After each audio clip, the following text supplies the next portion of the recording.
అందరికీ నమస్కారం. నేను మీ సునీత. వెల్కమ్ బ్యాక్ టు అమ్మ చేతి వంట కిచెన్ అండ్ వ్లాగ్స్. ఈరోజు వీడియో వచ్చేసి ఉగాది పండుగ స్పెషల్ భక్షాలని ఎలా చేసుకోవాలనేది చూపిస్తున్నానండి. చాలా సింపుల్‌గా ప్రతి భక్షం కూడా పూరిలాగా పొంగే విధంగా చక్కగా ఎలా చేసుకోవాలనేది చూపిస్తున్నాను. అలాగే పూర్ణం చేసేటప్పుడు పాకం పట్టకుండా డైరెక్ట్‌గా పూర్ణం అనేది పర్ఫెక్ట్‌గా ఎలా చేసుకోవాలనేది కూడా క్లియర్‌గా అయితే చూపిస్తున్నానండి. చాలా అంటే చాలా సింపుల్‌గా ఫస్ట్ టైం చేసేవాళ్ళు కూడా చాలా ఈజీగా చేసేయొచ్చనమాట. చాలా పర్ఫెక్ట్‌గా చేస్తారు. ఎంతో ఈజీగా, సింపుల్‌గా, టేస్టీగా ఉండే ఈ ఉగాది పండుగ స్పెషల్ బొబ్బట్లను ఎలా చేసుకోవాలనేది ఇప్పుడు చూసేద్దాము. దానికోసం ముందుగానే ఒక గంట, 2 గంటల ముందు ఒక చిన్న టీ గ్లాస్ దాకా శనగపప్పు తీసుకొని ఇలా కడిగి శుభ్రంగా నానబెట్టుకోవాలి అండి. ఇక్కడ చూస్తున్నారు కదా! నేనైతే ఇక్కడ ఈ టీ గ్లాస్ తోటి 2 గంటల ముందు పప్పు అనేది నానబెట్టాననమాట. చక్కగా నానిపోయిందనమాట. ఇక్కడ చూస్తున్నారు కదా! ఈ విధంగా నానిన తర్వాత ఒక ప్రెషర్ కుక్కర్ తీసుకొని అందులోకి వాటర్ లేకుండా పప్పు మాత్రమే తీసుకోండి. తర్వాత మనం ఏ గ్లాస్‌తో అయితే శనగపప్పు నానబెట్టుకున్నామో అదే గ్లాస్‌తో 3 గ్లాసుల దాకా వాటర్ అయితే తీసుకుంటున్నానండి. మామూలుగా అయితే 2 గ్లాసుల వాటరే సరిపోతదనమాట. నేను కొంచెం చారు కోసం 3 గ్లాసుల వాటర్ తీసుకున్నాను. తర్వాత ఇందులోకి పావు టీ స్పూన్ పసుపు వేయండి. పసుపు వేయడం వల్ల పూర్ణం అనేది మంచి కలర్ వస్తుంది. అలాగే నేను ఇక్కడ శనగపప్పు అనేది నానబెట్టాను కాబట్టి ఆయిల్ కానీ, నెయ్యి కానీ వేయట్లేదండి. మీరు పప్పు నానబెట్టుకోకుండా డైరెక్ట్‌గా చేస్తున్న వాళ్ళైతే ఒక టీ స్పూన్ దాకా నెయ్యి లేదా ఆయిల్ వేశారంటే పప్పు అనేది త్వరగా మెత్తగా ఉడుకుతుందనమాట. తర్వాత ఇప్పుడు ప్రెషర్ కుక్కర్ మూత పెట్టి మంటని మీడియం ఫ్లేమ్‌లో పెట్టుకొని 3 విజిల్స్ వచ్చేంత వరకు ఉడికించుకోండి. పప్పు నానబెట్టుకోని వాళ్ళైతే 4 విజిల్స్ వచ్చేంత వరకు ఉడికించుకోండి. అలాగే ఇక్కడ నేను చూపిస్తున్న రవ్వ వచ్చేసి పేని రవ్వ అంటారండి. భక్షాలకు చేయడానికి ఎక్కువగా ఈ రవ్వనే వాడుతూ ఉంటారనమాట. భక్షాలనేది బాగా పొంగుతూ ఉంటాయి. చాలా సాఫ్ట్‌గా వస్తాయన్నమాట. సో, దీన్ని మనం సూపర్ మార్కెట్‌లలో ఎక్కడైనా తెచ్చుకోవచ్చు. సెమోలినా అని అడిగితే ఇస్తారండి. సేమ్ మన సూజీ రవ్వ ఎలా ఉంటుందో బొంబాయి రవ్వ అలాగే ఉంటుందనమాట. కాకపోతే కొంచెం చిన్నగా ఉంటుంది. దీనిని ఒక ప్లేట్‌లోకి 2 టీ గ్లాసుల దాకా తీసుకోండి. మనం ఏ గ్లాస్‌తో అయితే శనగపప్పు తీసుకున్నామో అదే గ్లాస్‌తో 2 టీ గ్లాసులు తీసుకోండి. తర్వాత ఒక టేబుల్ స్పూన్ దాకా నేను ఇక్కడ మైదా పిండి వేశానండి. మైదా పిండి అనేది పూర్తిగా ఆప్షన్ అనమాట. ఎవరైతే ఫస్ట్ టైం చేస్తున్నారో వాళ్ళకి మైదా పిండి వేయడం వల్ల భక్షాలనేది విరగకుండా చక్కగా వస్తాయన్నమాట. వాళ్ళ కోసం ఒక టేబుల్ స్పూన్ దాకా మైదా పిండి వేసి ఇలా కొద్ది కొద్దిగా వాటర్ వేసుకుంటూ పిండి అనేది బాగా సాఫ్ట్‌గా కలుపుకోవాలి అండి. ఇక్కడ పిండి కలిపేటప్పుడు వాటర్ ఎన్ని పడతాయనేది చెప్పలేమండి. పిండి క్వాలిటీని బట్టి, మనం తీసుకున్న పిండిని బట్టి వాటర్ అనేది కొంచెం ఎక్కువగానే పడతాయి. అలాగే ఈ పేని రవ్వకనేది వాటర్ అనేది చాలా ఎక్కువగానే పడతాయండి. మనం నీరు వేసి కలుపుతా ఉంటే వాటర్ పీల్చేస్తూనే ఉంటుందన్నమాట. సో, ఆ విధంగా వాటర్ అనేది చూసుకోండి. మనం ఇక్కడ ఎక్కువగా వేయాల్సింది వాటరేనండి. మనం చూసుకోవాల్సింది పిండి అనేది ఏ కన్సిస్టెన్సీలో ఉంది, ఎంత సాఫ్ట్‌గా ఉందనేది చూసుకోవాలి.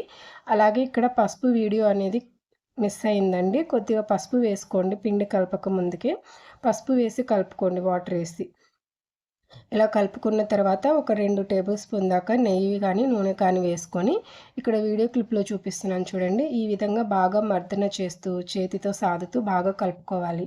ఇక్కడేనండి మెయిన్ టిప్పు అనేది మనం ఈ పిండిని ఎంత సాఫ్ట్‌గా కలుపుతామో భక్షాలనేది అంత చక్కగా పొంగుతాయన్నమాట. మైదా పిండి చాలా సాఫ్ట్‌గా ఉంటుంది కదా! అలా మైదా పిండి కన్సిస్టెన్సీలో రావాలన్నమాట. ఆ విధంగా బాగా ఒక 5 నిమిషాల పాటు మర్దన చేసి బాగా కలుపుతూ మూత పెట్టి ఒక అరగంట పాటు టైం ఉంటే పక్కన పెట్టండి. లేదంటే వెంటే చేసుకోవచ్చు. ఈలోపు మన శనగపప్పు కూడా చక్కగా ఉడికిపోయిందండి. 3 విజిల్స్ తర్వాత ఆఫ్ చేసి తీసి చూపిస్తున్నాననమాట. ఇక్కడ చూస్తున్నారు కదా! పప్పు అనేది ఈ విధంగా ఉడికితే సరిపోతుంది. ఇప్పుడు ఒక గిన్నె పెట్టుకొని అందులోకి ఇలాంటి స్ట్రెయినర్ పెట్టుకొని ఈ పప్పు అంతా కూడా ఫిల్టర్ చేసి తీసుకోండి. ఇందులో ఉన్న వాటర్ అంతా కూడా ఫిల్టర్ చేయాలండి. ఇలా వాటర్ అంతా కూడా వడగట్టిన తర్వాత ఈ పప్పు అంతా కూడా పూర్తిగా చల్లారేంత వరకు పక్కన పెట్టుకోండి. అప్పుడు పాకం లేకుండా ఎలా పూర్ణం ప్రిపేర్ చేసుకోవాలనేది చెప్తాను. ఈ పప్పు చారు వచ్చింది కదండీ! ఇందులో కొద్దిగా తాలింపు వేసుకొని మనం చారు లేదా సాంబార్ ఏదిలోకైనా వాడుకోవచ్చండి. టేస్ట్ అనేది చాలా బావుంటుందనమాట. ఈలోపు ఈ శనగపప్పు అంతా కూడా పూర్తిగా చల్లారిపోయిందండి. ఇది పూర్తిగా చల్లారిన తర్వాతే చేసుకోవాలండి. లేదంటే పూర్ణం అనేది లూజ్ అవుతుందనమాట. ఒక మిక్సీ జార్ తీసుకొని ఈ శనగపప్పు అంతా కూడా ఒక మిక్సీ జార్‌లోకి తీసుకోండి. తర్వాత మనం ఏ గ్లాస్‌తో అయితే శనగపప్పు తీసుకున్నామో అదే గ్లాస్‌తో ఒక గ్లాస్ నిండుగా బెల్లం తురుము తీసుకోండి. మీరు స్వీట్ ఎక్కువగా తినే వాళ్ళైతే ఇంకొక టేబుల్ స్పూన్ దాకా వేసుకోండి సరిపోతుంది. తర్వాత ఫ్లేవర్ కోసం ఇక్కడ ఒక అర టీ స్పూన్ దాకా యాలకుల పొడి వేస్తున్నాను. యాలకుల పొడి లేని వాళ్ళు 2 యాలకులనైనా తీసుకోవచ్చు. తర్వాత పూర్ణం అనేది లూజ్ అవ్వకుండా మంచి టేస్ట్‌తో మంచిగా రావడానికి ఒక టేబుల్ స్పూన్ దాకా నెయ్యి వేసుకోండి. ఇలా నెయ్యి వేసుకున్న తర్వాత ఒకే స్పీడ్‌లో కాకుండా ఆగుతూ, ఆగుతూ మెత్తగా మిక్సీ పట్టి తీసుకోండి. ఇలా నెయ్యి వేయడం వల్ల కొంచెం పూర్ణం వేడిగా ఉన్నా సరే చాలా బాగా వస్తుందనమాట. ఇక్కడ చూస్తున్నారు కదా వీడియో క్లిప్‌లో లూజ్‌గా రాకుండా ఇంత బాగా వస్తుందనమాట. సో, ఈ విధంగా మీరు కూడా బాగా మిక్సీ పట్టుకొని ఒక గిన్నెలోకి తీసుకోండి. ఈ విధంగా బాగా మెత్తగా మిక్సీ పట్టుకున్న తర్వాత ఒక గిన్నెలోకి తీసుకొని మనం భక్షాలు ఎంత సైజులో చేయాలనుకుంటున్నామో దానికి తగ్గట్టుగా పూర్ణ ముద్దల్ని ఈ విధంగా చేసుకోవాలి. పెద్దగా చేసుకోవాలంటే ఈ సైజులో చేసుకోవాలి. మీరు చిన్న చిన్న బొబ్బట్లు చేయాలనుకుంటే కొంచెం పూర్ణం సైజ్ అనేది తగ్గించి చేసుకోవచ్చు. అన్నిటిని ఇలా ఒకేసారి చేసుకొని ఒక ప్లేట్లో అయినా పెట్టుకోవచ్చు. లేదంటే ఏ భక్షానికి తగ్గట్టుగా అప్పటికప్పుడు చేసుకోవచ్చు. ఈలోపు మన పేని రవ్వ నానబెట్టాం కదా! ఇదంతా కూడా చక్కగా నానిపోయిందండి. ఇక్కడ చూస్తున్నారు కదా! చాలా సాఫ్ట్‌గా అయితే నానిపోయిందనమాట. నాకు కొంచెం టైం ఉండేది. ఒక అరగంట పాటు నానిందండి. తర్వాత దీంట్లోకి మరొక టేబుల్ స్పూన్ నుంచి 2 టేబుల్ స్పూన్ దాకా ఆయిల్ వేసుకొని, మరొక్క 2 నిమిషాల పాటు బాగా మర్దన చేస్తూ కలపండి. మనం ఆల్రెడీ ఫస్ట్ నూనె వేసి రెండోసారి కూడా బాగా కలిపాం కదా! మరొక్కసారి బాగా కలిపామంటే ఇంకా సాఫ్ట్ అవుతుందనమాట. భక్షాలనేది చక్కగా పొంగడానికి ఈ పిండి కలపడంలోనే ఉంటుందండి. సో, ఇలా కలిపిన తర్వాత మనం పూర్ణం ఏ సైజులో తీసుకున్నామో సేమ్ అదే సైజులో ఈ పిండి కూడా తీసుకోవాలి. ఇలా పిండి తీసుకున్న తర్వాత చేతికి నూనె అప్లై చేసుకొని, ఇక్కడ వీడియో క్లిప్‌లో చూపిస్తున్నాను కదా! ఈ విధంగా కొంచెం చపాతీలాగా నొక్కుకోండి. ఇలా నొక్కుకున్న తర్వాత మనం ముందుగా ప్రిపేర్ చేసి పెట్టుకున్న పూర్ణం ముద్దను తీసుకొని, ఇక్కడ వీడియో క్లిప్‌లో చూపిస్తున్నాను చూడండి. ఈ విధంగా బాగా క్లోజ్ చేసుకోవాలనమాట. బాగా గమనించండి. ఇలా నొక్కుతూ ఉన్నామంటే పొట్లంలాగా ఎక్స్‌ట్రా పిండి ఏదైనా ఉందంటే అదంతా కూడా మన చేతిలోకొస్తుందనమాట. ఇక్కడ చూస్తున్నారు కదా! ఇలా ఎక్కువగా ఉన్న పిండిని తీసేసేయండి. తీసిన తర్వాత పిండి తీసిన చోట కొంచెం లైట్‌గా నొక్కండి. ఇక్కడ నేను ప్లాస్టిక్ కవర్‌ని యూజ్ చేశాను. అలాగే బటర్ పేపర్ కూడా యూజ్ చేశానండి. తర్వాత కింద ఒక ప్లేట్ పెట్టాను కదా! ఫస్ట్ టైమ్ చేసే వాళ్ళకి రౌండ్‌గా రావడం కోసం ఇలా ఏదైనా రౌండ్‌గా ఉన్న ప్లేట్‌లోకి ఇలా ప్లాస్టిక్ కవర్ కానీ, లేదంటే బటర్ పేపర్ కానీ తీసుకొని సేమ్ ఇక్కడ వీడియో క్లిప్‌లో చూపిస్తున్నట్టు ఈ విధంగా కింద కొంచెం ఆయిల్ అప్లై చేసుకొని, తర్వాత మనం భక్షం పైన కూడా కొద్దిగా ఆయిల్ అప్లై చేసుకోండి. చేతికి కూడా కొద్దిగా ఆయిల్ అప్లై చేసుకోండి. పూర్ణం అనేది చక్కగా జరుగుతుందనమాట. ఇక్కడ వీడియో క్లిప్‌లో చూపిస్తున్నాను కదా! పైన కొంచెం బటర్ పేపర్ పెట్టుకొని, చేతికి నూనె అప్లై చేసుకొని, ఈ విధంగా కొంచెం లైట్‌గా అలా అలా అంటున్నామంటే స్మూత్‌గా ఎళ్ళిపోతుందండి. చాలా బాగా వస్తదనమాట. చాలా సాఫ్ట్‌గా ఉంటదనమాట.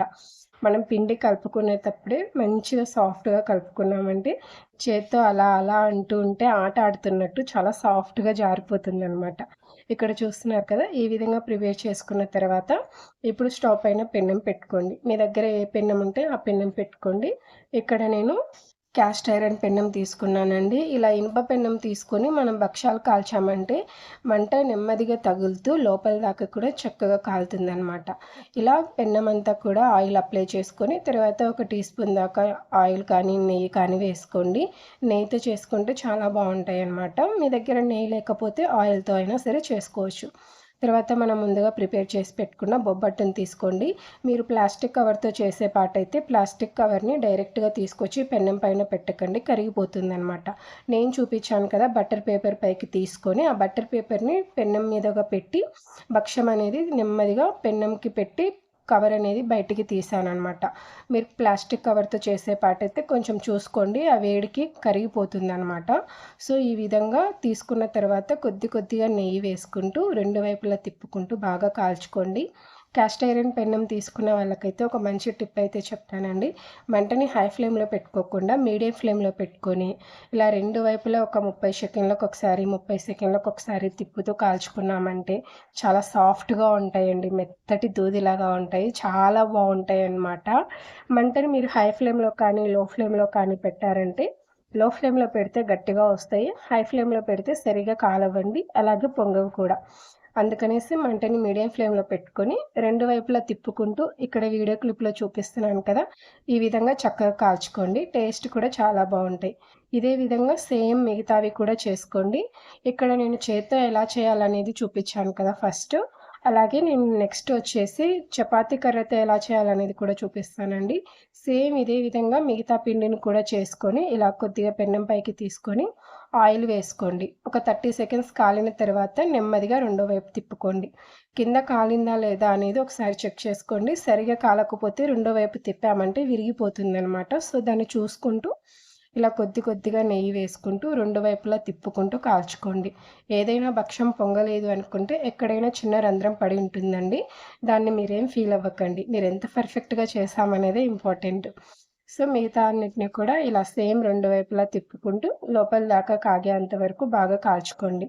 ఇలా కాల్చుకున్న తర్వాత వీటిని కూడా ఒక ప్లేట్‌లోకి తీసుకొని పక్కన పెట్టుకోండి. ఇప్పుడు చపాతీ కర్రతో ఎలా చేయాలనేది చూపిస్తున్నానండి. మనం నానబెట్టుకున్న ఈ పిండిని కొద్దిగా తీసుకోండి. మనం ఏ సైజులో అయితే పూర్ణం చేసుకున్నామో, సేమ్ అదే సైజులో పిండిని కూడా తీసుకోవాలండి. పిండిని తక్కువగా తీసుకున్నామంటే పూర్ణం అనేది బయటకొస్తుంది. ఆ విషయం గుర్తుపెట్టుకోండి. ఇలా సేమ్ చేతికి కొద్దిగా నూనె అప్లై చేసుకొని, ఈ పిండిని కూడా కొంచెం చపాతీలాగా నొక్కుకొని, ఇలా పూర్ణం ముద్దని చేసుకోండి. నేను ఎప్పటికప్పుడు చేసుకుంటానని చెప్పాను కదా! ఇలా చేసుకున్న తర్వాత సేమ్ ఇందాక మనం ఎలా అయితే చూపిచ్చామో అదే విధంగా చిన్న పొట్లంలాగా చుట్టుకోండి. ఇలా చుట్టుకున్న తర్వాత చుట్టుతూ ఉంటే ఏదైనా ఎక్స్‌ట్రా పిండి ఉందంటే అది బయటకొస్తుంది. చాలా తక్కువగా ఉంది అంటే ఇక్కడ నేను వీడియో క్లిప్‌లో చూపిచ్చాను కదా! ఆ విధంగా కొంచెం ఫోల్డ్ చేశామంటే సరిపోతుందనమాట. ఇప్పుడు బటర్ పేపర్‌కి నెయ్యి అప్లై చేసుకొని, ఈ భక్షాన్ని పైన పెట్టుకొని ముందుగా ఫస్ట్ చేత్తో కొద్దిగా నొక్కండి. ఇలా నొక్కిన తర్వాత కొద్దిగా నెయ్యి వేసుకొని ఇంకొక బటర్ పేపర్ తీసుకోండి. ఇలా బటర్ పేపర్ తీసుకున్న తర్వాత చపాతీ కర్రని తీసుకోండి. నాకు చేత్తో చేయడం అలవాటైపోయి డైరెక్ట్‌గా చేత్తో నొక్కేస్తున్నానండి అనుకోకుండా. తర్వాత చపాతీ కర్రకి గూడా కొద్దిగా నూనె కానీ, నెయ్యి కానీ అప్లై చేసుకోవాలండి. లేదంటే జరగదనమాట. సో, ఈ విధంగా నెమ్మదిగా తిప్పుకుంటూ చేయండి. నిజం చెప్పాలంటే అలవాటున్న వాళ్ళకైతే చపాతీ కర్రతో చేయడం కంటే చేత్తో చేయడమే చాలా ఈజీ అండి. నాకైతే కొంచెం చపాతీ కర్రతో చేయడానికి కష్టమే అనిపిచ్చిందనమాట. చేత్తో చేయడానికే చాలా ఈజీగా అనిపిచ్చింది. కాకపోతే చాలా చక్కగా పొంగిందండి. చేత్తో చేసిన దానికంటే కూడా చపాతీ కర్రతో చేసిందైతే చాలా బాగా పొంగింది. అదైతే చాలా బాగా నచ్చింది. సేమ్ ఇలా ఒక చపాతీలాగా బాగా రుద్దుకోండి. రుద్దేటప్పుడు గట్టిగా నొక్కకూడదండి. చాలా లైట్‌గా చేత్తో అలా అలా జరుపుతూ నొక్కాలనమాట. ఇలా రుద్దుకున్న తర్వాత ఇప్పుడు పెన్నం పైకి తీసుకోండి. మరొక్కసారి చెప్తున్నానండి. పెన్నం పైకి తీసుకునేటప్పుడు మీరు ప్లాస్టిక్ కవర్ యూజ్ చేస్తున్నట్టయితే మంటని తగ్గించి పెన్నం వేడిగా లేకుండా చూసుకోండి. లేదంటే ఆ ప్లాస్టిక్ అంతా కూడా కరిగి మనం తినే ఫుడ్‌లోకొస్తుందనమాట. ఇలా పెన్నం పైకి తీసుకున్న తర్వాత ఒక 30 సెకండ్లు ఒకవైపు కాలిన తర్వాత నెయ్యి అప్లై చేసుకొని రెండు వైపులా తిప్పుకుంటూ ఇక్కడ చూపిస్తున్నాను కదా! ఈ విధంగా కాల్చుకోవాలనమాట. ఇదే విధంగా మిగతా అన్నిటిని కూడా కాల్చుకోండి. చాలా అంటే చాలా బాగా వస్తాయన్నమాట. ఇక్కడ చూస్తున్నారు కదా! ప్రతి భక్ష్యం కూడా చాలా సాఫ్ట్‌గా ఉంది కదా! ఎంతసేపయినా సరే చాలా మెత్తగా ఉంటాయండి దూదిలాగా. అస్సలు గట్టిపడవన్నమాట. ఏదైనా ఒక గిన్నెలో పెట్టుకొని మూత పెట్టుకున్నామంటే మరుసటి రోజుకి కూడా చాలా బావుంటాయన్నమాట. మీరు కూడా ఈసారి ఈ విధంగా ట్రై చేస్తారు కదా! ట్రై చేశాక మీకెలా కుదిరిందో మీ ఫీడ్‌బ్యాక్‌ని కామెంట్ సెక్షన్‌లో మాత్రం నాతో షేర్ చేసుకోవడం అస్సలు మర్చిపోకండి. ఈ భక్షాల్లోకి ఇలా ముద్దగా తీసుకున్న నెయ్యి ఇష్టం ఉన్న వాళ్ళైతే ముద్దగా తీసుకోండి. లేదంటే కాచిన నెయ్యి అయితే ఇంకా బావుంటుందనమాట. నాకిలా ముద్దగా తీసుకున్న నెయ్యి మొత్తం అలా ముద్దగా తినడం అంటే చాలా ఇష్టమనమాట. మరి ఈసారి మీరు ఈ విధంగా ట్రై చేయండి. ట్రై చేశాక మీకెలా కుదిరిందో నాతో చెప్పడం మాత్రం అస్సలు మర్చిపోకండి. అలాగే వీడియో నచ్చితే ప్లీజ్ లైక్ చేసి మీ ఫ్రెండ్స్ అండ్ ఫ్యామిలీస్‌కి షేర్ చేయండి. ఇలాంటి మరెన్నో మంచి వీడియోస్ కోసం మన ఛానెల్‌ని సబ్స్క్రైబ్ చేసుకోండి. Thanks for watching. Thank you all. చివరిగా అందరికీ నూతన సంవత్సర ఉగాది పండుగ శుభాకాంక్షలు. Thank you.